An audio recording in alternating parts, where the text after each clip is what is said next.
Welcome, gentlemen. How's it going? What's up, guys? How we doing? Doing good. Jeff, looking Chris, amazing Jeff, as great to always. see you Look at that guys. slick. I came off of work and I was like, wait, I remembered and I can't stay Oh. at work. I was like, you know what? I gotta, work. I'm like Rangel, who just is working from his underwear, which is great. Hi, Chris.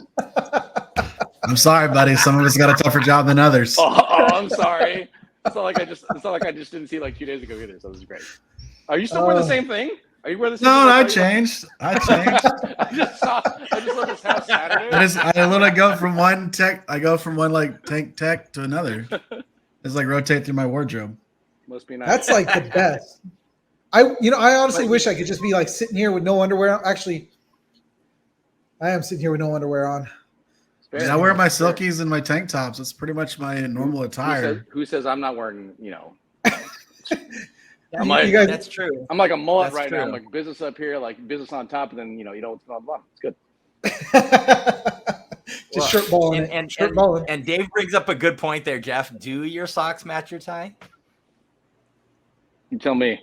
You tell me. There you go. Kind of does. Rubber duckies, nice. It's a civilized world we're living in right now. It is. Nice.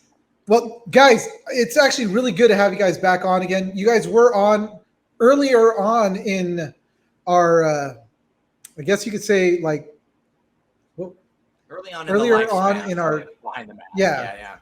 Yeah. So we had, I think we had you guys on separate though, right? Yeah, I was on, and then I seen Jeff's. So Yeah. It was like either I was on and then Jeff was on, or Jeff was on and then I was on. But we weren't One of together. those. Yeah. Although But it's from actually what great to I actually recall, have both the you guys last time on. You were on. You were drunk. It's possible. I mean, we just like to party. That's how it works. Cultural appreciation. Yeah, it's cultural research. Every time we go somewhere, which I can't wait to talk about this Bunker Fest thing. Like that's again, it's about culture and the environment and understanding and operating in your environment. Yep. Hey, yeah, I am on board for that. Absolutely.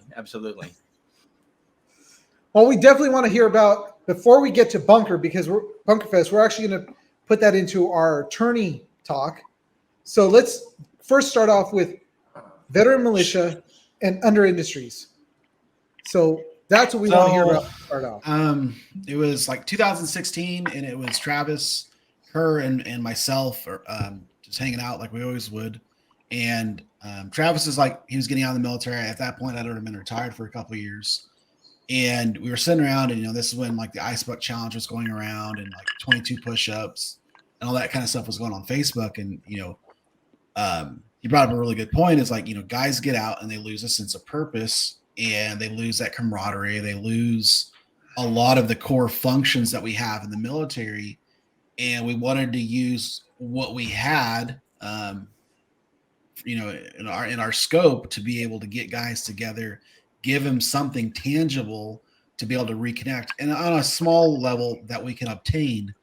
And so the World Cup 2016, we got the first like 20 vets together, and we went out and played 10-man, and I think we went like, I don't know, like 2-6 or something, but it really didn't matter because we just wanted to get guys together.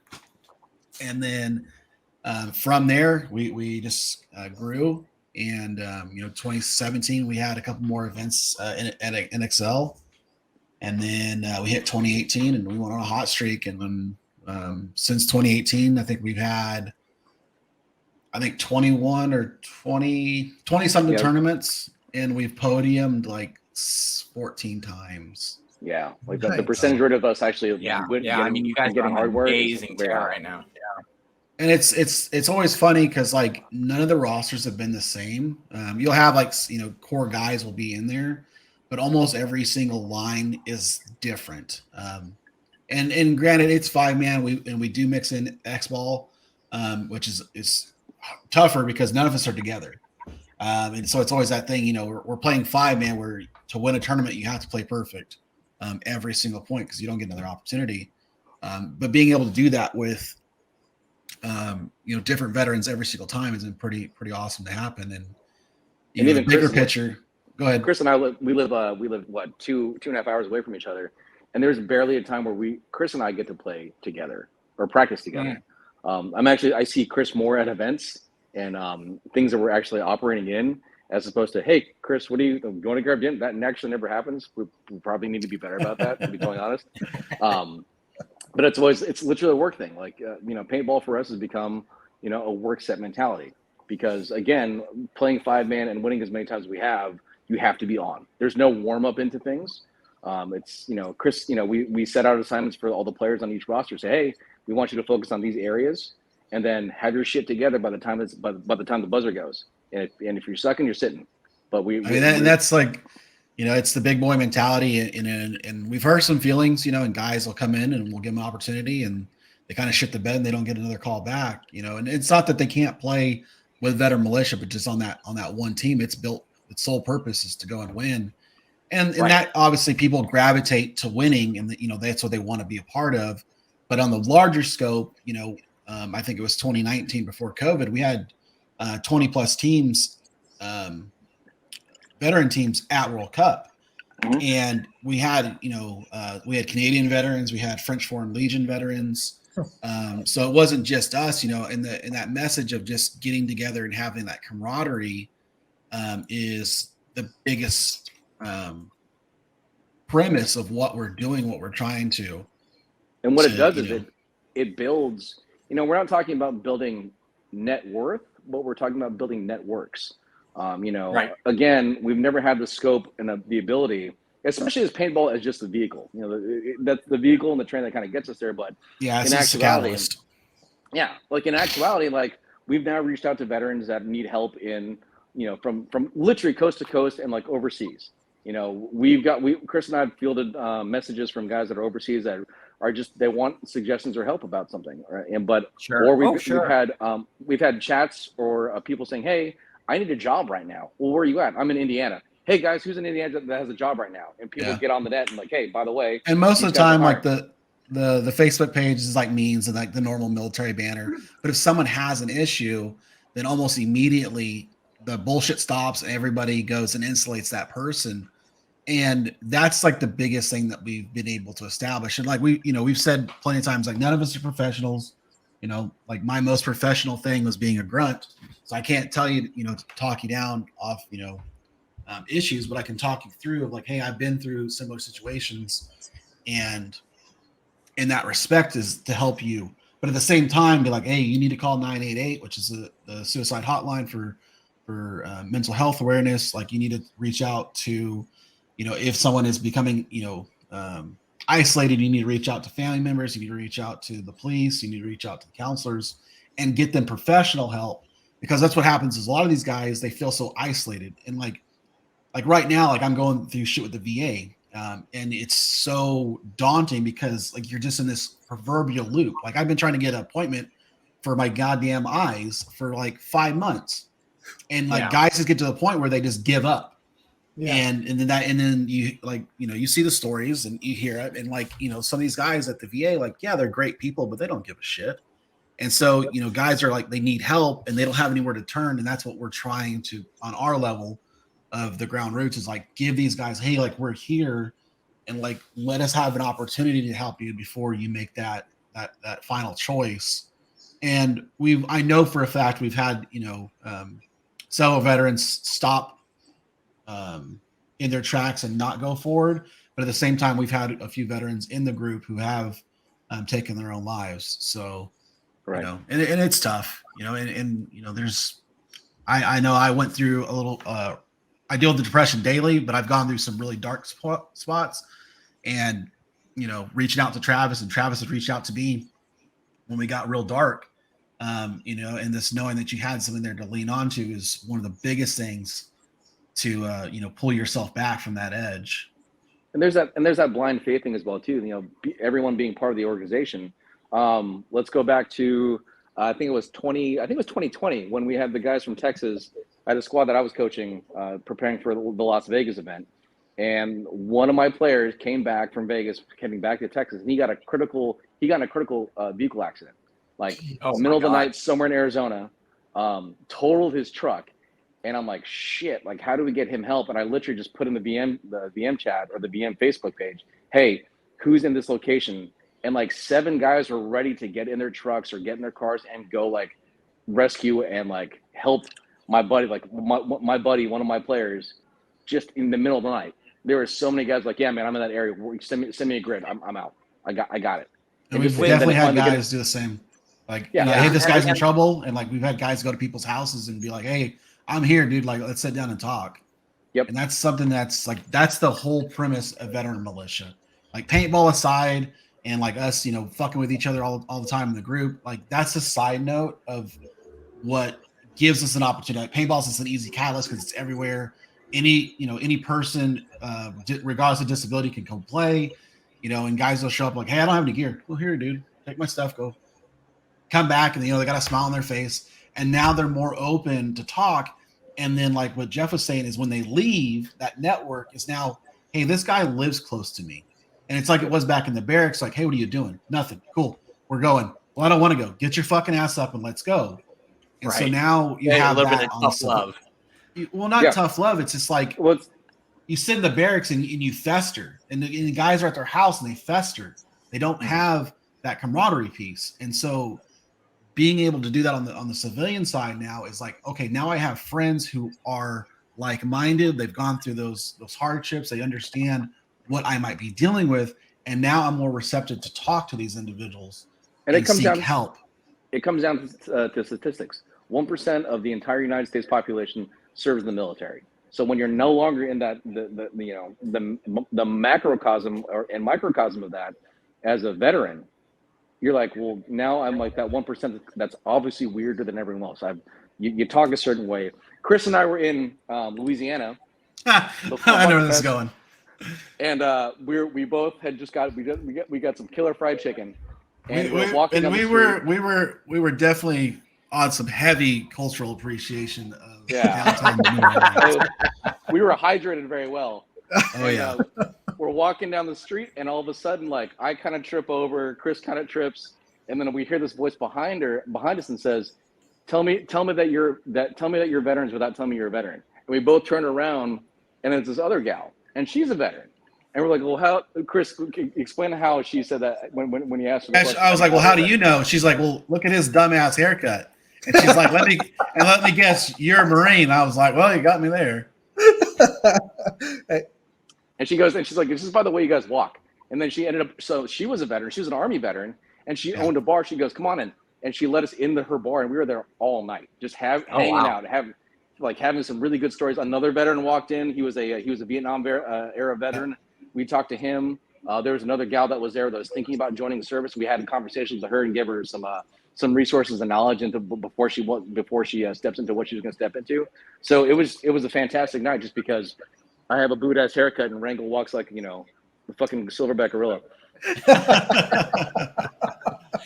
Now, I mean, this really quick. I'm sorry, Dennis. I didn't mean to jump all over you, but like this right here, what we're doing as far as this podcast has been what my therapy has been, because I could definitely relate with the whole getting into that depression and all that other stuff. So it's actually, and that's kind of also why I wanted to have you guys on again to talk more about Veteran Militia, because I mean, it is something. I think it's like a hard part is like, you know, guys, and I've seen this plenty of times. It's like everybody feels like something that they want to be passionate about has to be monetized these days. Yeah. And it's hard for guys to be able to just find something they enjoy and then just go and enjoy it. Like, Yep. Like our buddy Sean, like his thing is just disappearing in the fucking mountains for 2 weeks. And like he clicks on, he's like, hey guys, I'm disappearing. We're like, cool, let us know when you're back. And he's like, and he'll leave like, you know, his coordinates like, hey, this is where we're going to be at. So no, if something was to happen, got a rough idea of where he's at. But like that's his therapy. And for a lot of guys, that, you know, they don't have that or they can't figure it out because, you know, they're essentially in their own way, you know, to be able to, you know, find their outlet, find a passion to go and enjoy, and then grow as an individual to deal with or have a coping mechanism to deal with issues from post-service when they get out. And the other good part of that is that right now we're still talking to guys that are like in the Veteran Militia. We still have guys that are in service. I just left Trevor Malloy's house that I just played Chicago with and got a second place with. But you know, Trevor's still in. You know, he's a corporal in the 3rd Cavalry Regiment. here on Fort Hood.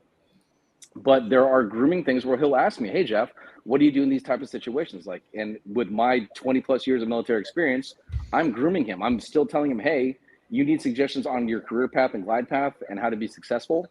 Those are like, everyone is such a resource to help the guys that are still in grow and survive. To either make the decision, do you want to stay in? Hey, when you get out, what are your options?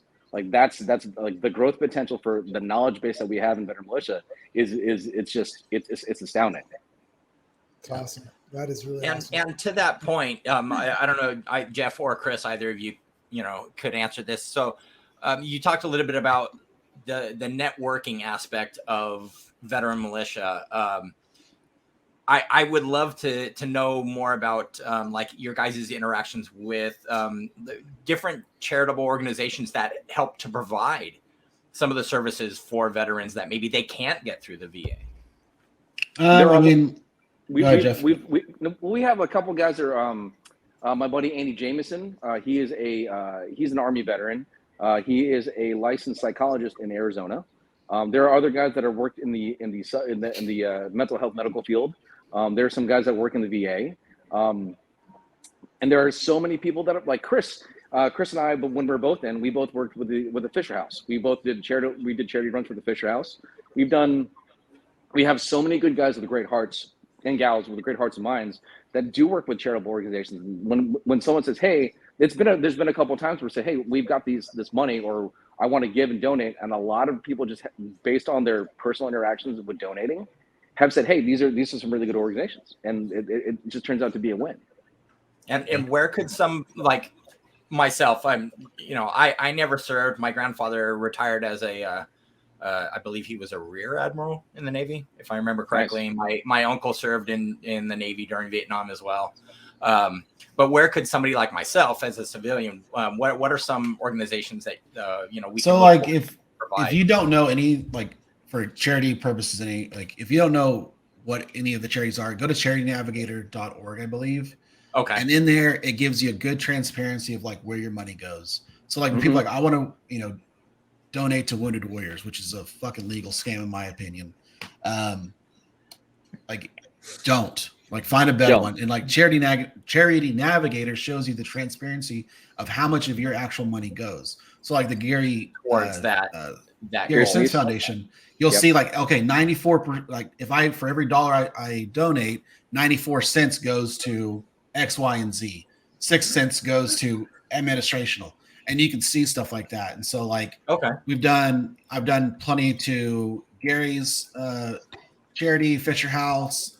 I think the second quarter of this year, we donated to Craig Bennett's foundation with the working dogs. Yep. What's it? Something for Dogs for Heroes. Yeah, Dogs for Heroes. We donated $1,000 to that we raised. And there's lots of good ones out there. RWB is another good one. Yeah. But like Charity Navigator gives you a lot of good information to make educated decisions with your money and how it's going to be donated instead of, and like Wounded Warriors is a perfect example where they have tricked the populace into believing that your money's making a difference when actually it's not. It's paying a bunch of assholes, millions of dollars every year to sit on the fucking board and figure out new ways to trick your ass to keep giving them money. And then, 40% of 40 cents of your donation goes to getting some veteran a water bottle, K9 for Heroes. Mike. Yep. But there's lots of good ones. And like Charity Navigator is just a good portal of information to go. And it's all third party. So they, they're not going to get bought off and whatnot. And, they'll give you, the foundations earn their remarks by, hey, they'll give us their taxes. They're giving us the information to accounting, and so they can see, hey, this is where X, Y, and Z of your donation's going to. So that's the place I always start, because we were doing our car show last week, and I was like looking at different things which we definitely want to talk about. We want to talk more about that as well. Yeah. So I was like, well, I don't know what's a good child cancer research foundation. So we were looking through and Alex's lemonade stand popped up and I was like, okay. So then, going down the line, it's like, all right, cool. Like 96% of your money goes directly to whatever that you want to donate to. And I was like, all right, cool. So that's what we ended up doing. And I got all the information off of that from that website. So it's a good source of information. Sweet. Sorry, I'm really quiet for once. I know. I'm just listening to all this, and it is all really good. And yeah, work for or Wounded Warriors.